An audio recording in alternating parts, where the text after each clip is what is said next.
Depuis l'attaque brutale lancée par le président Poutine contre l'Ukraine le 24 février, les forces russes bombardent Kiev, assiègent les villes les plus importantes du pays.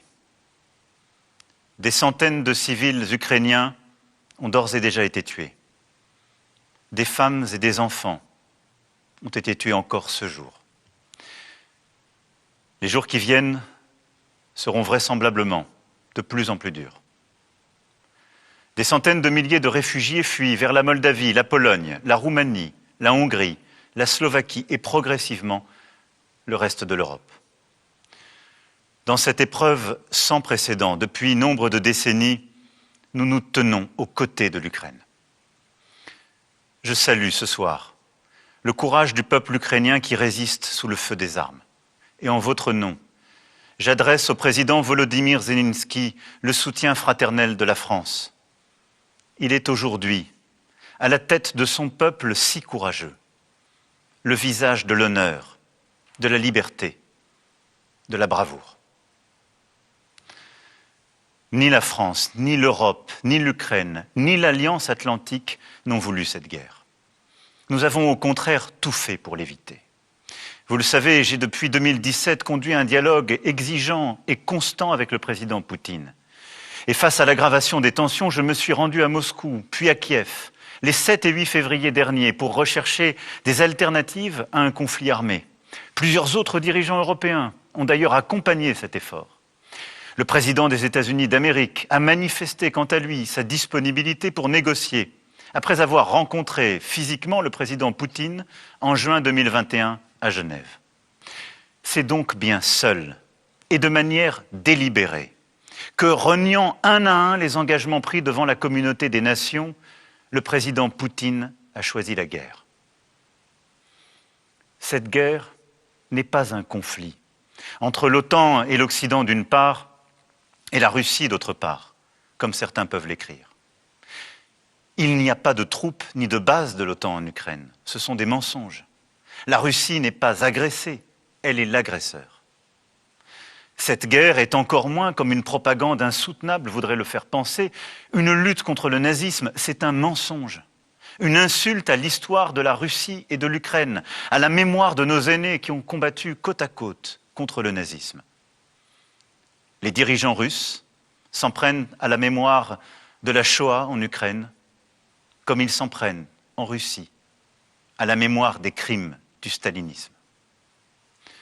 Cette guerre est le fruit d'un esprit de revanche, nourri d'une lecture révisionniste de l'histoire de l'Europe, qui voudrait la renvoyer aux heures les plus sombres des empires, des invasions, des exterminations.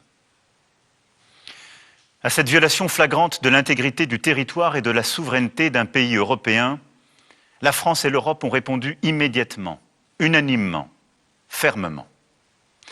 Nous l'avons fait en étroite coordination avec les Britanniques, les Canadiens, les Américains, les Japonais et tant d'autres pays. D'abord, en soutenant le peuple ukrainien, par des convois humanitaires, ainsi que par la livraison de matériel et d'équipements pour se défendre. Ensuite, en agissant avec les autres nations pour que les dirigeants russes entendent que le choix de la guerre mettrait leur pays au banc des peuples et de l'histoire. Une résolution a été votée au Conseil de sécurité des Nations Unies sur les violations du droit international commises par Moscou. Et cet après-midi même, l'Assemblée générale des Nations Unies a condamné par un vote écrasant cette agression. La communauté internationale a ainsi montré son unité. Les équipes sportives de Russie ont été exclues des grandes compétitions internationales et nombre de grands événements sportifs et culturels ont été annulés.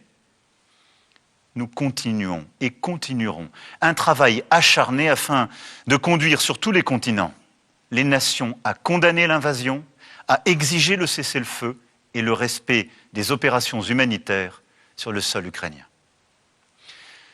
Nous avons pris, de manière rapide et proportionnée, des sanctions à l'égard de la Russie et de ses dirigeants. Les avoirs de plusieurs centaines de personnalités russes proches du pouvoir ont ainsi été gelés en France et à l'étranger. Plusieurs grandes banques russes ont été exclues des systèmes de paiement internationaux, rendant impossible nombre de transactions et entraînant la chute du rouble les organes de propagande russes viennent de cesser d'émettre en Europe. Sur le terrain, nous nous sommes donné les moyens de protéger nos ressortissants en organisant le transfert de notre ambassade d'une ville à l'autre en Ukraine et en permettant à tous les Français ou binationaux qui le souhaitent de pouvoir quitter le pays dans les meilleurs délais. Et je veux ici, en votre nom, remercier l'ensemble des diplomates, policiers, militaires et agents de l'État qui continuent de mener cet effort et prennent en charge nos compatriotes en Moldavie et sur les principaux points de sortie du territoire ukrainien. Je remercie aussi l'ensemble des journalistes qui couvrent avec courage le conflit et œuvrent ainsi à la liberté d'information de tous les citoyens du monde. Enfin, nous avons participé à l'effort dans le cadre de l'OTAN pour protéger la sécurité et la souveraineté de nos alliés européens en renforçant la présence militaire que nous avons déjà dans les États baltes et dans la région. Ainsi, plusieurs centaines de soldats français sont arrivés hier sur le sol de la Roumanie. Initiatives diplomatiques, sanctions contre les dirigeants politiques et économiques de la Russie, soutien à la population ukrainienne vont ainsi se poursuivre et s'intensifier avec pour objectif d'obtenir l'arrêt des combats. Et pour autant, nous ne sommes pas en guerre contre la Russie. Nous savons tout ce qui nous lie à ce grand peuple européen, qu'est le peuple russe, qui a tant sacrifié durant la Seconde Guerre mondiale pour sauver l'Europe de l'abîme.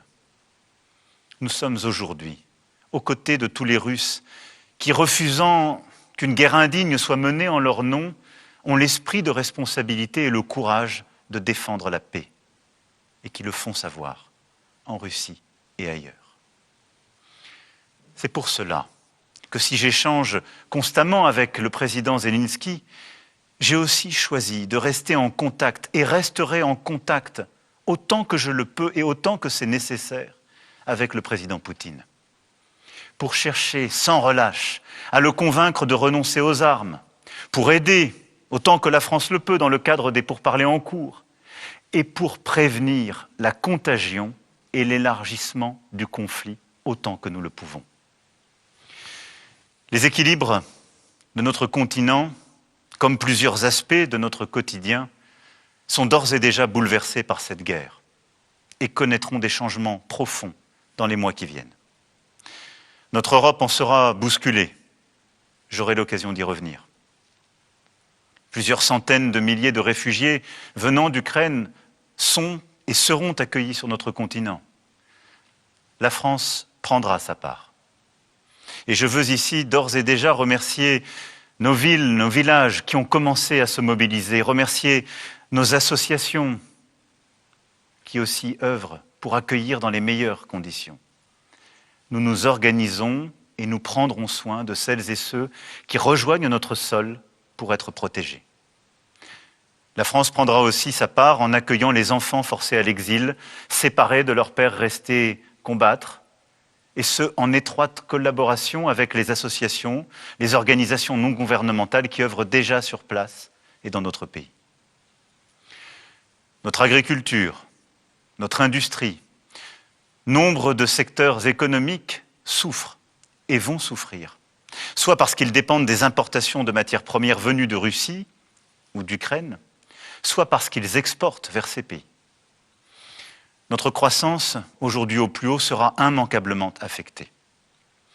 Le renchérissement du prix du pétrole, du gaz, des matières premières a et aura des conséquences sur notre pouvoir d'achat.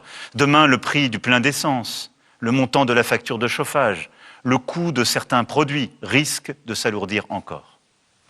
Alors face à ces conséquences économiques et sociales, je n'ai et n'aurai qu'une boussole, vous protéger. Nous épaulerons les secteurs économiques les plus exposés en recherchant de nouveaux fournisseurs, de nouveaux débouchés commerciaux. Et c'est à cette fin que je me suis entretenu avec des homologues américains, européens, moyen-orientaux. Nous apporterons des réponses adaptées face aux perturbations des flux commerciaux et à l'augmentation des prix. Et j'ai demandé au Premier ministre d'élaborer pour les prochains jours un plan de résilience économique et sociale pour répondre à toutes ces difficultés. Mais ne nous trompons pas, ces événements n'auront pas seulement des conséquences immédiates à la trame de quelques semaines.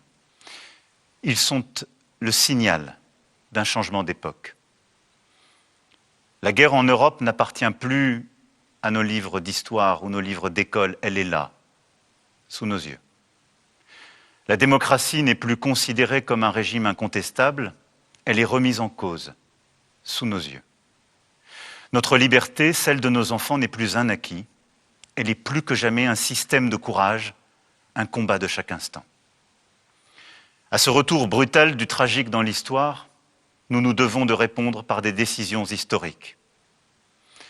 Notre pays amplifiera donc l'investissement dans sa défense décidé dès 2017 et poursuivra sa stratégie d'indépendance et d'investissement dans son économie, sa recherche, son innovation, déjà renforcée à la lumière de la pandémie.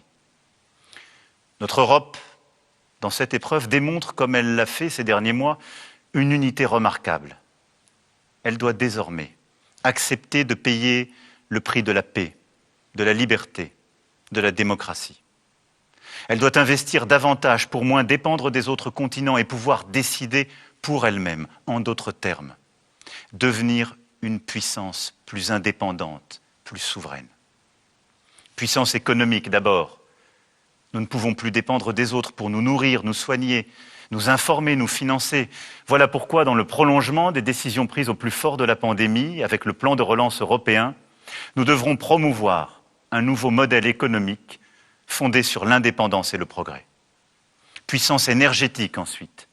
Nous ne pouvons plus dépendre des autres, et notamment du gaz russe, pour nous déplacer, nous chauffer, faire fonctionner nos usines.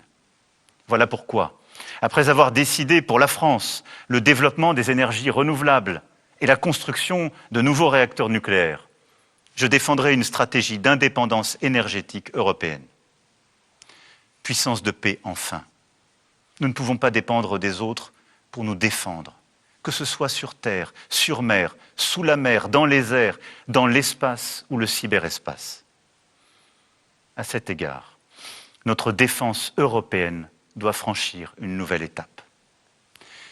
Je réunirai les 10 et 11 mars prochains à Versailles les chefs d'État et de gouvernement européens lors d'un sommet qui aura à décider sur ces sujets. D'ores et déjà, notre Europe a montré unité et détermination. Elle est entrée dans une nouvelle ère. Il nous faut poursuivre.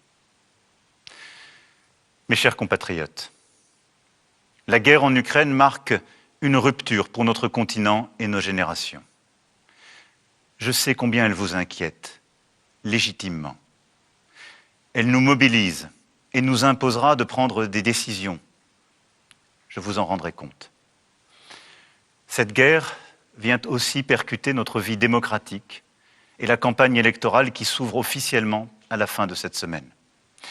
Cette campagne permettra un débat démocratique important pour la nation, mais qui ne nous empêchera pas de nous réunir sur l'essentiel. Je sais pouvoir compter sur vous. Votre attachement à la liberté, à l'égalité, à la fraternité, à la place de la France dans le monde. Je ne cesserai jamais de les défendre et de les porter haut en votre nom. Vive la République, vive la France.